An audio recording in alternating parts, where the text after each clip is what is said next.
Наше сегодняшнее мероприятие проводят две немецких общественных организации Анкремлин e.V. и НДК РУС e.V. Уважаемый господин Закаев, вам слово. Вы выступаете здесь, в очень символичном месте, перед Бранденбургскими воротами. Сегодня перед Бранденбургскими воротами Чеченский день, день памяти жертв Первой и Второй российско-чеченской войны и день защиты прав человека, борьбы с нарушениями прав человека в современной Чечне. Вам слово. Вам будет помогать наш Алексей, и, пожалуйста, делайте небольшие паузы. Спасибо. Спасибо, Володя. Я понял, что меня тоже вы будете переводить, да, чтобы знать, как мне вести свой диалог. Да, я буду вас переводить. Хорошо, всего доброго. Приветствую всех, кто сейчас нас слышит и слушает. Начать хочу свой разговор с благодарности. Хочу поблагодарить тех, кто организовал нашу эту встречу и организовал эту акцию в Берлине уже несколько дней, несколько недель, которые проводят. Я думаю, это тоже очень символично. И я хочу поблагодарить всех организаторов и всех участников этого мероприятия.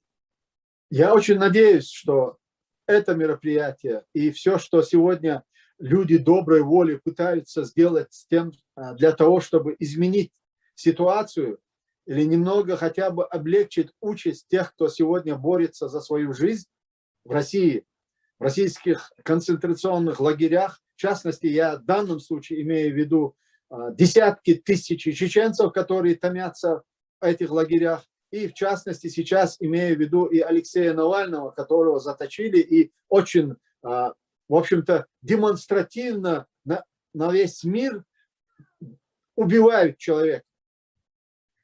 На самом деле, сегодняшний режим России, он, в принципе, никогда не скрывал те преступления, даже не делал попыток скрывать какие-то преступления, которые они совершали на территории Чечни и на территории самой России. И, к большому сожалению, мир и международное сообщество, и те международные институты, которые были призваны пресекать такого рода действия или же предотвращать эти преступления, они с их молчаливого согласия российские режимы продолжали это делать и продолжают по сей день. Да, немного ситуация, конечно, изменилась, потому что сегодняшнее поведение представителей российского режима немного создают неудобную ситуацию для сильных мира сего. И они просто вынуждены хоть каким-то образом реагировать на поведение Путина и его окружения, как в самой России и в Чечне. Уже Чечня полностью замалчивает о Чечне, но Путин проявляет себя уже в других регионах. Я глубоко убежден в том, что чтобы изменить позицию или поведение Путина международному сообществу и российской общественности, которая выступает против того, что Путин делает сегодня, им необходимо дать правовую оценку тем событиям, которые происходили в Чечне. Все, что происходит сегодня, это напрямую связано с тем, что происходило в Чечне последние 20 лет. Я очень коротко хочу остановиться на ситуации, как все это началось в Чечне. В 1994 году Россия на фоне вот тех так называемых демократических преобразований, которые якобы Ельцин во главе с Ельциным шли в России, начали агрессивную преступную войну против чеченского государства. На тот момент абсолютно независимого суверенного государства. Восстановление чеченского государства, оно соответствовало абсолютно всем правовым нормам тогдашнего СССР, России и международного сообщества. Я напомню, что именно в Горбачевский период в процессе так называемой перестройки были приняты исключительно важные законы для всех субъектов бывшего СССР. Одним из таких законов 90-го года, апреля месяца, являлся закон, который уравнивал субъекты Советского Союза автономные и союзные республики. И Чечено-Ингушская республика в тот период, за год до распада СССР, уже существовала как субъект, равноправный субъект Союза СССР. И они готовились к подписанию нового союзного договора наравне с Россией, с прибалтийскими странами, с Украиной, с Грузией, со всеми субъектами СССР, наравне с ними. Поэтому те, кто следили и наблюдают за событиями в Чечне еще с тех пор, понимают и знают об этом, поэтому я не буду сейчас задерживаться на этом и не буду тратить наше время. Однозначно одно, то что сегодняшний статус Чечни – это статус оккупированной территории, это однозначно. И на любом политическом, на любом уровне, и в международных институтах, и с Россией, если будем исходить из правовых каких-то аспектов и норм, мы можем доказать, что Россия совершила агрессию против независимого суверенного государства. И я уверен также, что рано или поздно те, кто придут на смену существующему преступному режиму, должны будут вернуться вот к тем нашим договоренностям, которые были подписаны в 1997 году Ельциным и Масхадовым. Это договор о мире и об установлении в последующем нормальных взаимоотношений между Россией и Чечней. Вот это единственный формат, который может положить конец тому насилию, которое сегодня происходит в Чечне. Володя, на этом я закончу свое выступление. У меня пара вопросов. Да. Самый главный вопрос. Уважаемый господин Закаев, мы здесь все для того, чтобы поговорить вот на этой площади перед Бранденбургскими воротами, поговорить и вспомнить об жертвах Первой и Второй российско-чеченской войны. Можно ли сказать, что эти люди никогда не будут забыты, что о них еще будут сложены песни, написаны книги и сняты фильмы? И можем ли мы здесь во всеуслышание услышать подтверждение этого от вас? Володя, безусловно, все, о чем вы сказали, я не сомневаюсь в том, что это будет. Но для того, чтобы восторжествовала справедливость, нам необходимо не только слагать песни об этих героях, снимать фильмы и документировать. Нам необходимо тем, кто остались живых, привлечь к ответственности тех, кто совершили эти преступления. И в этом будет заключаться наша с вами миссия тех, кто остался в живых, помнит и прошел через все эти ужасы. И я могу вас заверить, Володя, я закончу именно вот эту тему, я могу вас заверить, что мы со своей стороны будем делать и делаем все, чтобы это произошло. Мы в 2018 году передали большой кейс против Путина и против путинского режима по военным преступлениям в Чечне Гаагу. Вот в этом году мы учредили Национальный трибунал по военным преступлениям на территории Чеченской Республики. И вот все эти вопросы, безусловно, юрисдикция этого трибунала будет распространяться и на Россию, и будет привлекать к ответственности тех, кто совершили преступления. И я уверен, что российская общественность должна быть заинтересована в том, чтобы привлечь к ответственности этих людей. Добрый вечер. Я приехал из Бельгии, меня зовут Идиев Замбулат. Следующим модератором, позволю я Володе отдохнуть немного. Сейчас следующего спикера представлю вам я. Только что Ахмед Закаев вам уже упомянул, что в Чечне создан, не Чечне, правительством Чеченской Республики Ичкерия создан Национальный трибунал по военным преступлениям и преступлениям против человечности на территории Чеченской Республики. И сейчас мы предоставляем слово председателю Национального трибунала, господину Ихвану Гириханову. Маршал Ихван, ассаламу алейкум. Ихван,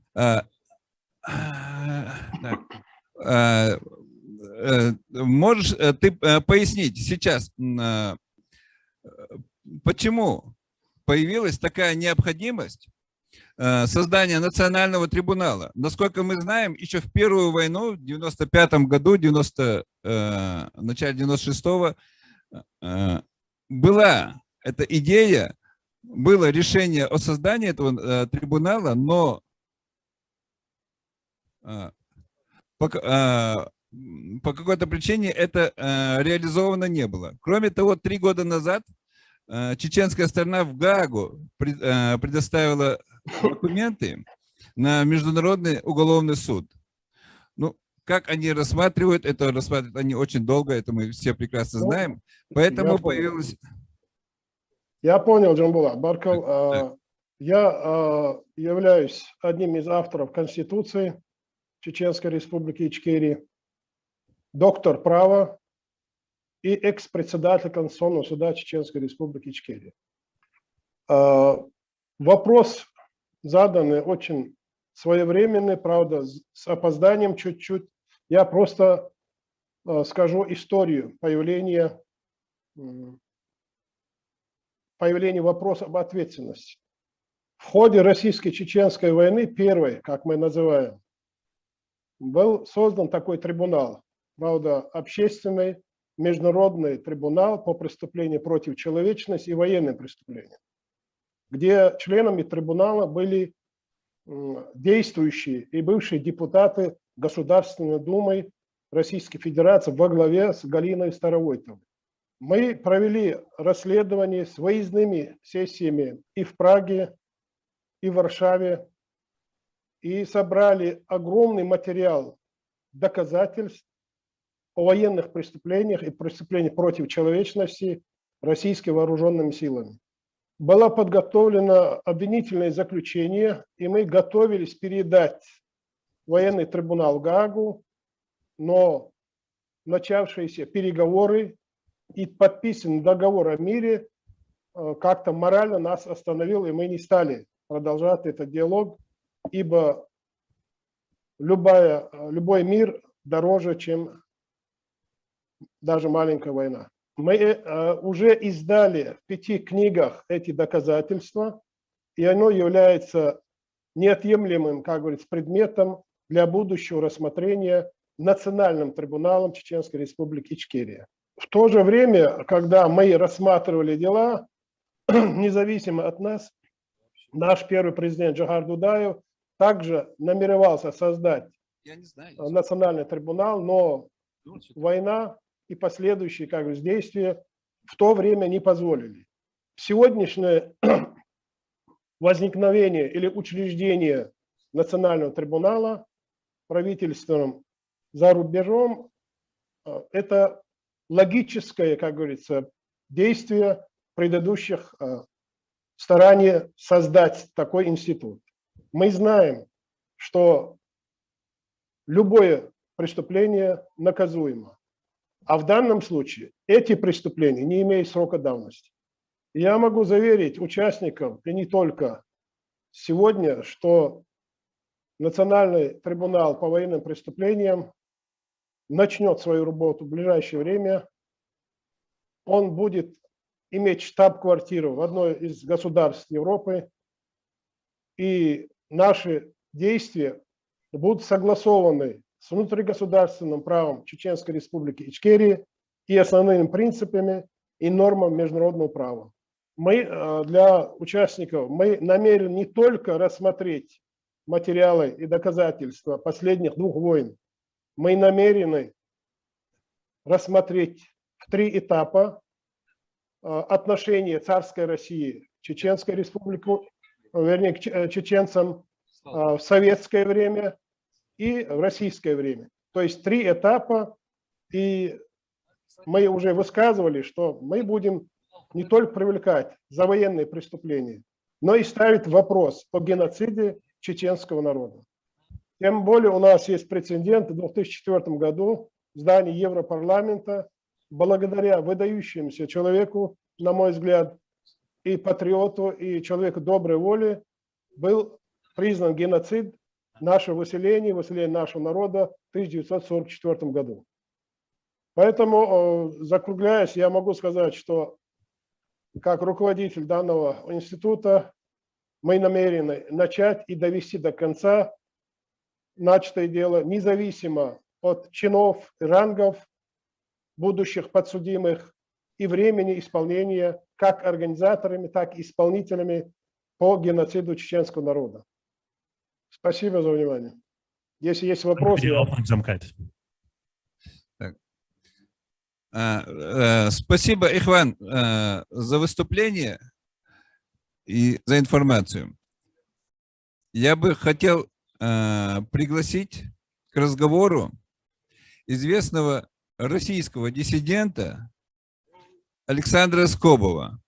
Скажите, пожалуйста, как воспринималось в России и в первую, и во вторую начало вот от российско-чеченских войн, как общественность, как диссиденты воспринимали эти войны? Я могу сказать, что когда президент Ельцин начал первую чеченскую войну, то большинство российского общества определенно было настроено против этой войны. И все опросы общественного мнения, которые тогда проводились достаточно свободно, в пример нынешнему времени, они показывали, что примерно 70% населения России против этой войны, не хотят силой удерживать под российской властью Чеченскую республику и готовы признать ее независимость. Не хотели признавать независимость Чеченской республики, не хотели силой ее удерживать под российской властью не большинство российского народа, а российский правящий политический класс. Но вот это недовольство политикой Ельцина, оно не смогло вылиться в какое-то массовое антивоенное движение, потому что простые граждане оказались практически без организаторов. Потому что никакие политические партии не хотели в это влезать. Либеральные партии ограничивались какими-то словами увещевания в адрес президента, но не хотели как бы ослаблять его власть, они больше всего боялись, как бы не вернулись к власти коммунисты, поэтому они очень сдерживали себя в критике Ельцина. Ну, а не либеральные партии, они уже тогда оседлали конек имперского реваншизма, им тоже это было не надо. И вот народ остался без организаторов. Конечно, были правозащитники, были журналисты, были отдельные политики, которые активно выступали против чеченской войны, которые говорили о невероятных жестокостях по отношению к мирному гражданскому населению со стороны российских карателей, которые говорили об огромных жертвах среди гражданского мирного населения. Но их критика, она тоже велась с каких-то таких непоследовательных позиций, что как бы надо не так бомбить, не так стрелять, не так защищать, а вот так, чтобы меньше страдало мирное население.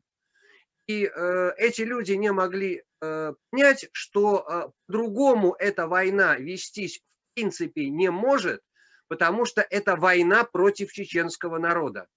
Не против какой-то верхушки или какой-то группировки, именно против народа, который хочет независимости. Вот такая простая мысль, что для того, чтобы не было этой войны и всех ее жестокостей, надо просто признать право народа на самоопределение, право, между прочим, закрепленное во всех главных международно-правовых актах. Вот эта простая мысль казалась не по зубам большинству нашей общественности, даже прогрессивной, даже демократической. И когда Первая чеченская война вроде бы закончилась, этот вопрос опять был подвешен, не решен, и именно его нерешенность привела с неизбежностью ко Второй чеченской войне, и, собственно, из которой и родился путинский режим. Первая чеченская война, начатая Ельциным, она была результатом деградации ельцинского режима. А вот путинский режим из чеченской войны родился. И его посыл изначально был имперский, реваншистский. Этот вопрос неизбежно возникнет опять. Потому что то вроде бы спокойствие, которое сейчас в Чеченской республике, оно обманчиво, оно искусственно, оно внешне. Оно достигнуто, во-первых, потому что там существует жесточайший, тоталитарный, совершенно средневековый режим Рамзана Кадырова, которому удалось какую-то часть чеченского общества подкупить привилегиями в том числе и на территории России. Но привилегии, понятно, они не для всех далеко, а какая-то часть чеченского общества, ну, наверное, воспринимает этот режим как вынужденную форму выживания в условиях оккупации со стороны очень жестокого врага. Но это все поддерживается, пока существует личная уния между Кадыровым и Путиным, которые нужны друг другу. Ни тот, ни другой не вечны. Поэтому все равно этот вопрос возникнет опять. И в данном случае я хочу обратиться к европейской общественности, которая меня сейчас, может быть, слышит. Пусть общественность не забывает, что пока этот вопрос о признании права чеченского народа на самоопределение, на независимость не будет решен, будут новые войны, будет новая кровь, будут новые тысячи беженцев. Александр, спасибо большое за разговор. К вам, конечно, мы прекрасно понимаем, что очень много вы могли бы еще что рассказать. К вам. Кстати, к вам один вопрос, пожалуйста. Добрый день. Здравствуйте, Александр. Володя. Я хотел уточнить у вас. Значит, у нас очень много говорится о демократии. Очень много говорится о том, что вот бывает такая демократия, бывает сякая демократия. Очень хотелось бы знать ваше мнение, с какими демократами, чеченцами вы знакомы, и что бы вы могли назвать действительно примером, да, для чеченцев, с тем, чтобы мы как-то ориентировались, потому что ведь слово демократия, оно ведь для России немножко новое, да, и мы вот как-то в этом еще плохо разбираемся. Скажите нам, пожалуйста, эти имена. Кого вы можете назвать, Александр, как чеченских демократов? Ведь это те люди, которых избирает народ. Ну, если говорить о известных именах, я, например, считаю искренним демократом президента Чеченской Республики Ичкерия Аслана Масхадова. Может быть, в тех условиях, в которых он руководил страной, он был и слишком демократом. Но это уже не мне судить.